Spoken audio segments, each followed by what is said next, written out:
ஜல்லிக்கட்டு போட்டி தொடர வேண்டும் என நடிகர் கமல்ஹாசன் விருப்பம் தெரிவித்துள்ளார். சென்னையில் ஜல்லிக்கட்டு தொடர்பான கண்காட்சியை திறந்து வைத்த பின்னர் பேசிய அவர் இதனை கூறினார். அந்த கண்காட்சியில் ஜல்லிக்கட்டு போட்டியின் முக்கியத்துவம் குறித்து விளக்கப்பட்டுள்ளது. கண்காட்சியானது வரும் 8ஆம் தேதி வரை நடைபெறும் என்று விழா ஏற்பாட்டாளர்களால் தெரிவிக்கப்பட்டுள்ளது.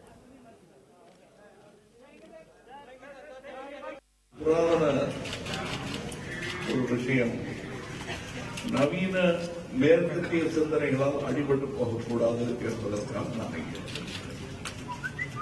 ரெண்டு விஷயங்களுக்காக நான் இது தொடர வேண்டும். இது ஒரு டூரிஸ்ட் அட்ராக்ஷன், தமிழ்நாட்டில் பெருமையாக சொல்லிக்கிறதுக்கு இதுவும் ஒன்று.